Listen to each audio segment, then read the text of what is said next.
ಪರಾತ್ಪರ ಸ್ವಾಮಿ ಚರಚಕ್ರೇಶ್ವರ ಪ್ರಭು ಪರಾತ್ಪರ ಗುರುರ್ವಂದೇ ಕುಮಾರೇಶ್ವರ ಕೃಪಾನಿದೆ. ಪ್ರಥಮದಲ್ಲಿ ಬಸವಾದಿ ಶರಣರನ್ನ ಹನಗಲ ಗುರುಕುಮಾರ ಶಿವಗಳನ್ನ ಹೃದಯ ಮಂದಿರದಲ್ಲಿ ಸ್ಮರಿಸಿ, ಈ ನೆಲದ ಒಡೆಯ ಆ ಮಾಣಿಕ ಪ್ರಭುವನ್ನು ಕೂಡ ಹೃದಯ ಮಂದಿರದಲ್ಲಿ ಸ್ಮರಿಸಿ, ಈ ನೆಲವನ್ನು ಪಾವನಗೊಳಿಸಿರ್ತಕ್ಕಂಥ ಶತಾಯುಷಿಯಾದ ರಾಚೋಟೇಶ್ವರ ಶಿವಗಳನ್ನು ಕೂಡ ಹೃದಯ ಮಂದಿರದಲ್ಲಿ ಸ್ಮರಿಸಿ, ಅದೇ ರೀತಿ ಎನ್ನ ಬಾಳಿನ ಚಿಜ್ಯೋತಿ ಎನ್ನ ಆರಾಧ್ಯ ಗುರುದೇವರಾಗಿರ್ತಕ್ಕಂಥ ಕಮಡವಳ್ಳಿ ಹಾಗೂ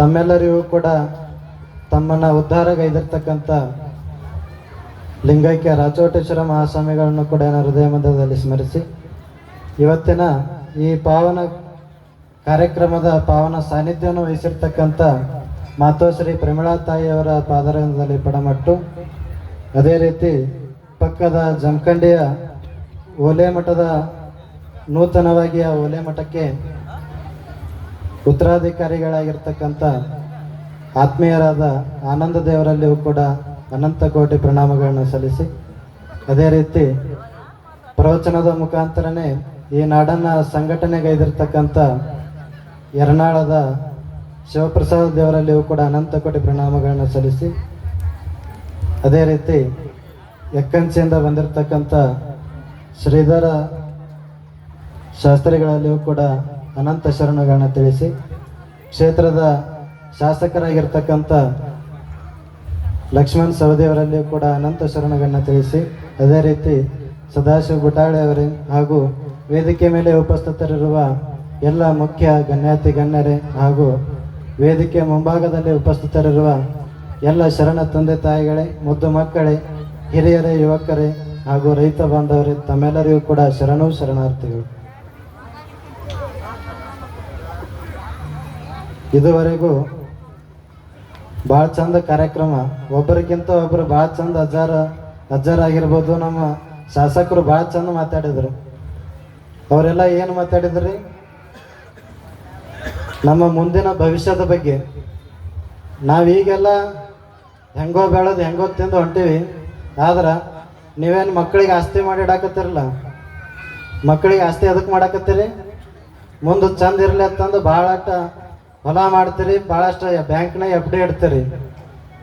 ಆದ್ರೆ ಅವರ ಭವಿಷ್ಯದ ಬಗ್ಗೆ ನೀವು ಯಾವ ರೀತಿ ವಿಚಾರ ಮಾಡಬೇಕಾಗಿತ್ತು ಅಂದ್ರೆ, ಇವತ್ತಿನ ದಿನ ನಾವು ಬೆಳೆಯುವಂಥ ಪ್ರತಿಯೊಂದು ಬೆಳೆಯೊಳಗೂ ಪ್ರತಿಯೊಂದು ಆಹಾರನೂ ಕೂಡ ವಿಷ ಆಗಾಕತ್ತೈತಿ. ಯಾಕಂದ್ರೆ ಸಾವಯವ ಕೃಷಿ ಭಾಳ ಕಡಿಮೆ ಆಗಿದೆ. ಆದ ಕಾರಣ ನಮ್ಮ ಶಾಸಕರು ಕೂಡ ಭಾಳ ಚಂದ ಹೇಳಿದರು. ನಮ್ಮ ರೈತರ ಪರವಾಗಿನ ಭಾಳಷ್ಟು ಸದನದೊಳಗಾಗಿರ್ಬೋದು, ಸದನದೊಳಗೆ ಬರೀ ಮಾತಾಡಿಲ್ಲ, ಅದನ್ನು ಕಾರ್ಯರೂಪಕ್ಕೂ ಕೂಡ ತಂದಿದ್ದಾರೆ. ನಾವೆಲ್ಲ ಅನೇಕ ರಾಜಕಾರಣಿಗಳನ್ನ ನೋಡ್ತೀವಿ, ಆದ್ರೆ ನಮ್ಮ ಲಕ್ಷ್ಮಣ್ ಸವದಿಯವರು ಹೆಂಗದಾರ ಅಂದ್ರೆ, ಒಬ್ಬ ನಿಜವಾದ ರಾಜಕಾರಣಿ, ಒಬ್ಬ ನಿಜವಾದ ಜನನಾಯಕ, ತಾನು ಯಾವುದೋ ಪಕ್ಷದೊಳಗೆ ನಿಂಡ್ರಲ್ಲಿ, BJPಗಾರ ಇರಲಿ, ಕಾಂಗ್ರೆಸ್ಸಿಗಾರ ನಿಂಡ್ರಲಿ, JDSಗಾರ ನಿಂಡ್ರಲಿ, ಇನ್ನು ಮತ್ತೆ ಯಾವುದೋ ಯಾವ ಪಕ್ಷಕ್ಕಾರ ನಿಂಡ್ರಲಿ, ಆದ್ರೆ ತಾನು ನಿಜವಾದ ಪ್ರಾಮಾಣಿಕತೆಯಿಂದ ತನ್ನ ಕಾರ್ಯವನ್ನು ಮಾಡಿದ್ದಂದ್ರೆ ಆತ ಎಲ್ಲಿದ್ರು ಕೂಡ, ಎಲ್ಲಿ ನಿಂತರೂ ಕೂಡ ಗೆದ್ದು ಬರ್ತಾನೆ ಅನ್ನೋದಕ್ಕೆ ಜ್ವಲಂತ ಸಾಕ್ಷಿ ಇವತ್ತ ನಮ್ಮ ಲಕ್ಷ್ಮಣ ಸವದಿಯವರು. ನಿಜವಾಗ್ಲೂ ಆ ರೀತಿ ಅವರು ಯಾಕೆ ಮತ್ತೆ ಗೆದ್ದು ಬರಾಕತ್ತಾರ, ಎದಕ್ಕೆ ಅವ್ರಿಗೆ ಓಟ್ ಹಾಕಾಕತ್ತೀರ ಅಂದ್ರೆ, ನಮ್ಮ ರೈತರ ಪರವಾಗಿ ಅವರು ಬಹಳಷ್ಟು ಹೋರಾಟವನ್ನು ನಡೆಸಿದಾರ. ಇಷ್ಟೆಲ್ಲ ರೈತರ ಬಗ್ಗೆನ ಎದಕ್ಕೆ ನಾವು ಕಾರ್ಯಕ್ರಮ ಮಾಡಕತ್ತೀವಿ ಅಂದ್ರೆ, ನಾವೆಲ್ಲ ನೋಡ್ತೀವಿ, ಸಣ್ಣವರಿದ್ದಾಗ ಏನು ಕೊಡ್ತಾರೆ? ಹಣ್ಣು ಕೊಡ್ತಾರ. ಸಣ್ಣವರಿದ್ದಾಗ ಹಣ್ಣು ಕೊಡ್ತಾರ, ದೊಡ್ಡವರಾದ್ಮ್ಯಾಗ ಹೆಣ್ಣು ಕೊಡ್ತಾರ. ದೊಡ್ಡವರಾದ್ಮ್ಯಾಗ ಹೆಣ್ಣು ಕೊಡ್ತಾರ. ಇನ್ನು ಸತ್ತ ಮ್ಯಾಗ್ರಿ ಮಣ್ಣು ಕೊಡ್ತಾರ. ಸತ್ತ ಮ್ಯಾಗ ಮಣ್ಣು ಕೊಡ್ತಾರ.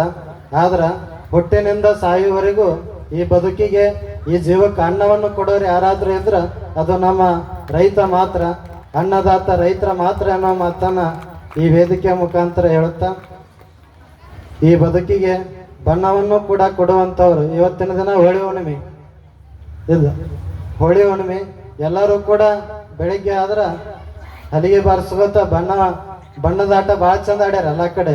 ಆದ್ರೆ ಈ ನಮ್ಮ ಮಾಣಿಕ್ ಪ್ರಭು ಮಠದ ಎಲ್ಲ ಕಮಿಟಿಯವರು, ಇಲ್ಲಿರ್ತಕ್ಕಂಥ ಎಲ್ಲ ಹಿರಿಯರು, ಎಲ್ಲ ಯುವಕರು ತಾವು ಬಣ್ಣ ಆಡೋದು ಮರೆತು ಈ ಮಾಣಿಕ್ ಪ್ರಭುವಿನ ಜಾತ್ರೆ ಒಳಗ ತಮ್ಮನ್ನ ಸೇವೆಗೈಯೋದ್ರ ಮುಖಾಂತರ ತಮ್ಮ ಬದುಕಿಗೆ ಬರೀ ಮುಖಕ್ಕೆ ಬಣ್ಣ ಹಚ್ಚಿದ್ರ ಹೋಳಿ ಹುಣ್ಣಿಮೆ ಅಲ್ಲ, ತಮ್ಮ ಬದುಕಿಗೆ ಆ ಮಾಣಿಕ್ ಪ್ರಭುವಿನ ಆಶೀರ್ವಾದದ ಮುಖಾಂತರ ಆಶೀರ್ವಾದದ ಬಣ್ಣವನ್ನು ಹಚ್ಚಿಕೊಂಡವ್ರು ಯಾರಾದರೂ ಇದ್ರ ಅದು ನಮ್ಮ ಶ್ರೀಮಠದ ಎಲ್ಲ ಸದ್ಭಕ್ತರು ಅನ್ನೋ ಮಾತನ್ನ ಬಹಳಷ್ಟು ಹೆಮ್ಮೆಯಿಂದ ಹೇಳ್ತೀನಿ. ಯಾಕಂದ್ರೆ ನಾವು ಆ ಬಣ್ಣ ಹಚ್ಚಿದ್ರ ಮತ್ತೆ ನಾಳೆಗೆ ಆ ನೋಟ್ರಿಗೆ ಹೋಗಿರ್ತೈತ್ರಿ. ಅದು ಆ ಬಣ್ಣ ಮತ್ತೆ ನಾಳೆಗೆ ಹೋಗಿರ್ತೈತಿ. ಆದ್ರೆ ಇಲ್ಲಿ ಸೇವೆ ಅನ್ನುವಂಥ ಆ ಜಾಗೃತ ಶಕ್ತಿ ಒಳಗ, ಈ ಜಾಗೃತಿಯ ಆ ಮಹಾತ್ಮನ ನೆಲದೊಳಗ ನಾವೇನಾದ್ರೂ ಒಂದಿಷ್ಟು ಕಾಲ ಕುಳಿತು ಆತನ ಧ್ಯಾನ, ಆತನ ಸೇವೆಯನ್ನು ಮಾಡಿದ್ದಕ್ಕರೆ ಆದ್ರೆ ನಮ್ಮ ಬದುಕು ನಿಜವಾಗಿಯೂ ಬಂಗಾರ ಆಕೈತಿ. ಇವತ್ತಿಗೂ ಕೂಡ ಎಷ್ಟು ಜಾಗೃತ ಆಗೈತೆ ಅಂದ್ರೆ ಪ್ರತಿ ಹುಣ್ಣಿಮೆಗೊಮ್ಮೆ ಇಲ್ಲಿ ಭಜನೆ ನಡೀತೈತಿ. ಬುರ್ಲಟ್ಟಿ ಆಗಿರ್ಬೋದು, ಇನ್ನೂ ಸುತ್ತಮುತ್ತಲಿನ ಗ್ರಾಮದವ್ರು ಬಂದು ಪ್ರತಿ ಹುಣ್ಣಿಮೆಗೂ ರಾತ್ರಿ ಎಲ್ಲ ಭಜನೆ ಮಾಡ್ತಾರ. ಇಲ್ಲಿ ಆ ಹುಣ್ಣಿಮೆಗೆ ಒಂದಿಷ್ಟು ಬಂತನಗಳಿಗೆ ಅಜ್ಜಾರ ಹೇಳ್ಯಾರ, ಪ್ರತಿ ಹುಣ್ಣಿಮೆಗೂ ಇಲ್ಲಿ ಹಾಲು ತಂದು ಮುಟ್ಟಿಸ್ಬೇಕಂತಂದು. ಏನ್ರಿ, ಪ್ರತಿ ಹುಣ್ಣಿಮೆಗೂ ಇಲ್ಲಿ ಹಾಲು ತಂದು, ರಾತ್ರಿ ಹಾಲು ತಂದು ಇಲ್ಲಿ ಮುಟ್ಟಿಸ್ಬೇಕಂತಂದು ಅಜ್ಜಾರ ಹೇಳ್ಯಾರ. ಆ ಮಾತನ್ನ ಇವತ್ತಿಗೂ ಕೂಡ ಪಾಲಿಸ್ಕೊತ ಬರಾಕತ್ತಾರ. ಅದೇ ರೀತಿ ಭಜನೆನೂ ಕೂಡ ನಡೀತೈತಿ. ಆದ್ರ ಮೊನ್ನೆ ಒಬ್ಬರು ಹೇಳಿದ್ರು, ಅವ್ರ ಮನೆ ಒಳಗ ಎಲ್ಲ ಗಂಡ್ಮಕ್ಳು ಒಟ್ಟು ಏನೋ ಬೇರೆ ಎಲ್ಲೇ ಹೋಗಿದ್ರು, ಏನೋ ಅನಿವಾರ್ಯ ಕಾರಣದಿಂದ ನಾಳೆ ಕೊಟ್ರೆ ಆತು ಬಿಡತ್ತಂದು ಅವತ್ತೊಂದಿನ ಒಂದು ಹುಣ್ಣಿಮೆ ಹಾಲು ಕೊಡೋದು ಮರ್ತಾರ, ನಾಳೆ ಕೊಟ್ರೆ ಆತು ತಂದು ಮರ್ತಾರ್ರಿ. ಅದು ಏನಾಗೈತೆ ಅಂದ್ರೆ ಮತ್ತೆ ಮರದಿವ್ಸ ಅದು ಹಾಲು ಹಿಂಡಾಕ್ ಹೋಗ್ತಾರ, ಆಕಳ ಹಾಲ ಹಿಂಡ ಹೋಗ್ತಾರ. ಅದು ಎಮ್ಮೆನ ಆಕಳ ಐತದ. ಅವ್ರು ಹೇಳಿದ್ರು ಹಾಲ ಹಿಂಡೋಲಾಗಿತ್ತದ. ಮತ್ತೆ ಬಂದು ಇಲ್ಲಿ ಅಜ್ಜಗೆ ಬೇಡ್ಕೊಂಡು ಇಲ್ಲಿ ಪ್ರಸಾದ ಒಯ್ದು ಹಚ್ಚಿದ, ಮತ್ತೆ ಹಾಲು ಹಿಂಡಾಕ್ ಸ್ಟಾರ್ಟ್ ಮಾಡೈತತ್ತು. ಇದನ್ನ ಹೇಳೋ ಉದ್ದೇಶ, ಇವತ್ತಿಗೂ ಕೂಡ ಈ ಜಾಗ ಆ ಮಹಾತ್ಮ ಇಲ್ಲಿ ಸದಾಕಾಲ ನೆಲೆಸ್ಯಾನ, ಜಾಗೃತವಾಗಿ ಅದಾನ. ಆದ್ದರಿಂದ ತಾವೆಲ್ಲರೂ ಈ ಜಾತ್ರೆ ಒಳಗ ಬಹಳಷ್ಟು ಸುಂದರವಾಗಿ ತಮ್ಮ ಭಕ್ತಿ ಶ್ರದ್ಧೆಯಿಂದ ಎಲ್ಲರೂ ಕೂಡ ಇಲ್ಲಿ ಸೇವೆಯನ್ನು ಮಾಡಿರಿ. ಅದೇ ರೀತಿ ಇವತ್ತಿನ ದಿನ ರಥೋತ್ಸವನೂ ಕೂಡ ಭಾಳ ಚಂದ ಜರುಗ್ತು. ಭಾಳ ಜನ, ವರ್ಷದಕ್ಕಿಂತ ಪ್ರತಿ ವರ್ಷಕ್ಕಿಂತ ಈ ವರ್ಷ ಭಾಳ ಜನ ಬಂದಿತ್ತು. ಕೃಷಿ ಮೇಳ ಈ ವರ್ಷ ಬಹಳಷ್ಟು ವಿಶೇಷ ಕಾರ್ಯಕ್ರಮಗಳು ಕೂಡ ಜರುಗಿದವು. ಇದಕ್ಕೆಲ್ಲ ಕಾರಣ ನಮ್ಮ ಎಲ್ಲ ಕಮಿಟಿಯವರು. ಅವರಿಗೆ ಒಂದು ಜೋರಾದ ಚಪ್ಪಾಳೆ ಮುಖಾಂತರ ಅಭಿನಂದನೆಯನ್ನ ಅವರಿಗೆ ಸಲ್ಲಿಸಬೇಕಾಗ್ತೈತಿ. ಯಾಕಂದ್ರೆ ಇನ್ನು ಮತ್ತೆ ಮುಂದಿನ ವರ್ಷ ಏನೈತ್ರಿ, ಈಗಾಗಲೇ 49ನೇ ವರ್ಷದ 49ನೇ ವರ್ಷ. ಮುಂದಿನ ವರ್ಷ ಈ ದನಗಳ ಜಾತ್ರೆ ಆಗಿರ್ಬೋದು, ಮಠದ ಜಾತ್ರೆಗೆ ಸ್ಟಾರ್ಟ್ ಆಗಿ 50 ವರ್ಷ ಆಕೈತಿ. ಅಂದ್ರೆ ಸುವರ್ಣ ಮಹೋತ್ಸವ. ಆ ಸುವರ್ಣ ಮಹೋತ್ಸವ ಅದನ್ನು ಕೂಡ ಇನ್ನೂ ವಿಶೇಷವಾಗಿ ಮಾಡುವ ಹಂಬಲದೊಳಗ ಎಲ್ಲ ಕಮಿಟಿಯವರದಾರ.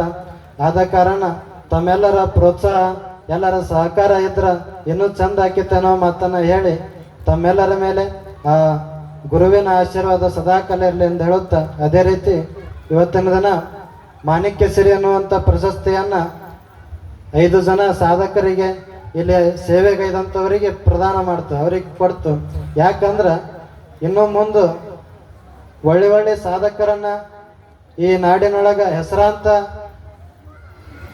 ಮಾದರಿಯಾಗಿರ್ತಕ್ಕಂಥ ಜೀವನವನ್ನು ಯಾರ್ಯಾರು ನಡೆಸ್ಯಾರ ಅಂತ ದೊಡ್ಡ ಸಾಧಕರನ್ನು ಕರೆಸಿ ಈ ವೇದಿಕೆಯ ಮುಖಾಂತರ ಅವರಿಗೆ ಶ್ರೀಮಠದಿಂದ ಪ್ರಶಸ್ತಿಯನ್ನು ಕೊಡುವ ಒಂದು ಒಳ್ಳೆ ವಿಚಾರವನ್ನ ನಮ್ಮೆಲ್ಲ ಕಮಿಟಿಯವರು ಹೊಂದಿಕೊಂಡಿದ್ದಾರೆ. ಆದ ಕಾರಣ ಸದಾಕಾಲ ತಾವು ಕೂಡ ಈ ಮಠಕ್ಕೆ ಎಷ್ಟಾಕಿತ್ತು ಅಷ್ಟು ತಮ್ಮ ಭಕ್ತಿ ಶ್ರದ್ಧೆ ನಿಷ್ಠೆಯಿಂದ ಈ ಮಠಕ್ಕಾಗಲಿ ಈ ಸಮಾಜಕ್ಕೂ ಒಂದು ಒಳ್ಳೆಯ ಮಾದರಿ ಸೇವೆಯನ್ನ ತಾವು ಕೊಡುವಂಥವರಾಗಲಿ. ಅದೇ ರೀತಿ ತಮ್ಮ ಮಕ್ಕಳಿಗೆ ಸಂಸ್ಕಾರವನ್ನು ಕೊಡುವಂಥದ್ದಾಗಬೇಕು. ಯಾಕಂದ್ರೆ ಇವತ್ತಿನ ದಿನ ಏನಾಗೈತೆ ಅಂದ್ರೆ ಅಡ ತಂದೆ ತಾಯಿ ಮಾತನ್ನ ಆ ಮಕ್ಕಳು ಕೇಳುವಲ್ಲಾಗ್ಯಾರ. ಇನ್ನು ನಾವು ಇಲ್ಲಿ ನಿಂತು ಎಷ್ಟು ಹೇಳಿದ್ರು ಕೂಡ ಅವ್ರು ಕೇಳಂಗಿಲ್ಲ. ಇಲ್ಲಿ ನಿಂತು ನಾವು ಎಷ್ಟು ಹೇಳಿದ್ರು ಕೇಳಂಗಿಲ್ಲ. ಹಡ ತಂದೆ ತಾಯಿ ಮಾತ ಕೇಳುವಲ್ಲಾಗ್ಯಾರ. ಕಾರಣ ಅವ್ರಿಗೆ ಸಂಸ್ಕಾರ ಕಡಿಮೆ ಆಗೈತಿ. ಸಂಸ್ಕಾರ ಕೊಡದೇ ಇದ್ದದಕ್ಕೆ ಆ ಪರಿಸ್ಥಿತಿ ಬಂದೈತಿ. ಆದ ಕಾರಣ ಆದಷ್ಟು ಈ ರೀತಿ ಆಧ್ಯಾತ್ಮ ಕಾರ್ಯಕ್ರಮ ಆಗಿರ್ಬೋದು, ಈ ರೀತಿ ಎಲ್ಲಿ ಸತ್ಸಂಗ ಕಾರ್ಯಕ್ರಮ ನಡೀತಾವ, ಎಲ್ಲಿ ಮಠಮಾನ್ಯಗಳಿರ್ತಾವ, ಅಲ್ಲಿ ನಿಮ್ಮ ಮಕ್ಕಳನ್ನ ಕರ್ಕೊಂಡೋಗಿ ಸೇವೆಯನ್ನು ಮಾಡಿಸುವಂಥ ಕಾರ್ಯ ತಾವೆಲ್ಲ ಮಾಡಬೇಕು. ಆ ನಿಟ್ಟಿನಲ್ಲಿ ತಾವೆಲ್ಲ ಮುಂದುವರಿತೀರಿ ಅನ್ನೋ ಅಭಿಪ್ರಾಯದೊಂದಿಗೆ ತಮ್ಮೆಲ್ಲರ ಮೇಲೆ ಆ ಮಾಣಿಕ ಪ್ರಭುವಿನ ಲಿಂಗೈಕ್ಯ ರಾಚೋಟೇಶ್ವರ ಶಿವೆಗಳ ಆಶೀರ್ವಾದ ಸದಾಕಾಲ ಇರಲಿ ಎಂದು ಹೇಳುತ್ತಾ ನಾನು ಎರಡು ಮಾತುಗಳಿಗೆ ವಿರಾಮ ನೀಡುತ್ತೇನೆ.